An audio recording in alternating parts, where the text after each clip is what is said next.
Hello guys, good morning and welcome back to my channel Mili cook house উদ্যম। আমার আজকে recipe করলার ঝাল। খুব ভালো লাগে এই রেসিপি, সবকিছুর সাথে যারা করলা খেতে পছন্দ করে না তাদের কিন্তু এই রেসিপিটা খুব ভালো লাগে। প্রথমে করলাটা খুব ভালো করে ধুয়ে নিতে হবে, তারপর দু মাথা কেটে নিয়ে খুব ভালো করে চাকচা করে কেটে নেবো, আর অবশ্যই কিন্তু ভালো করে ধুয়ে নেবে।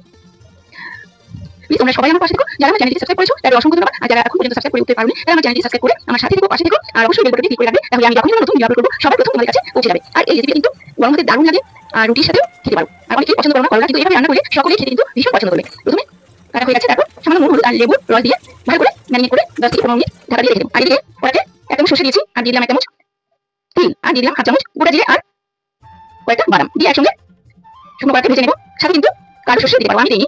তো এদিকে ঢাকনাটা তুলে নিয়ে 15 মিনিট হয়ে গেছে, একদম হাত দিয়ে চটকে মেখে নিতে হবে যাতে কিনা তেতো জলটা বেরিয়ে যায়।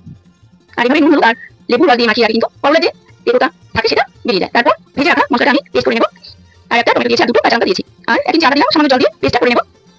এই দেখো পেস্ট হয়ে গেছে।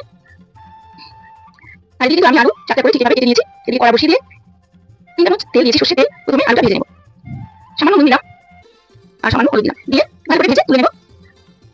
আর আমি কিন্তু অল টাইম কম তেলে রান্নার চেষ্টা করি, আর কম তেলে রান্না করলে কিন্তু খেতে ভালো হবে না এমন কোনো কথা নেই। কম তেলে মনোযোগ সহকারে রান্না করলে কিন্তু রান্না খুবই টেস্ট হয়, আর তেল খাওয়াটা মোটেও ভালো হয়। তো এই তেলে কিন্তু আমি দিয়ে দিলাম কালো জিরে ফোড়ন, তারপর কলাটা দিয়ে দিলাম, দিয়ে কলাটা খুব ভালো করে ভেজে নেবো।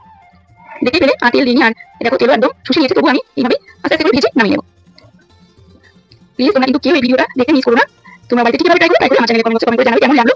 এবার আর কিছুটা কালো জিরে ফোড়ন দিয়ে আগে থেকে তৈরি করে রাখা মশলাটা দিয়ে দিলাম, দিয়ে সামান্য জল দিলাম। আমি কিন্তু কালো জিরেটা একটু বেশি করে দিয়েছি, যেহেতু আমার কালো জিরে খুবই পছন্দের, তোমরা তোমাদের চয়েস মতো দেবে। এবার কষিয়ে নেবো, আর মিডিয়ামটা কিন্তু লো টু মিডিয়াম ফ্লেমে থাকবে। প্রথমে দিয়ে দিলাম ভেজে রাখা আলু, দিয়ে দিলাম 1/2 চামচের একটু কম হলুদ গুঁড়ো, দিয়ে দিচ্ছি কিছুটা জিরে গুঁড়ো, যেহেতু আমি ভাজার সময় জিরে ভেজে নিয়েছিলাম, না দিলেও চলে, দিলেও চলে, আমি কিছুটা দিয়েছি। পরে আবার দিয়ে দিলাম কাশ্মীরি লঙ্কার গুঁড়ো কালারটা ভালো আসার জন্য, আর দিয়ে দিলাম স্বাদ মতো নুন। আমি সকাল সকাল উঠে ভয়েসটা করছি বলে গলাটা ধরে আছে, সরি। দিয়ে দিচ্ছি কিন্তু ভেজে রাখা করলা, দিয়ে সামান্য জল দিয়ে, যেহেতু আমি কম তেলে রান্না করি একটু জল দিতেই হবে। আমি কিন্তু পরে আর কোনো তেল দিইনি, আর তেলটাও কিন্তু তোমাদের পছন্দ মতো দেবে। আর দিয়ে দিলাম রোস্টেড মশলা, কিছুটা রোস্টেড মশলা দিয়ে কিন্তু খেতে দুর্দান্ত হয়, খুবই ভালো লাগে। তাছাড়া এই রেসিপিতে হিং দিতে পারো, আমি দিইনি, তোমরা চাইলে দিতে পারো।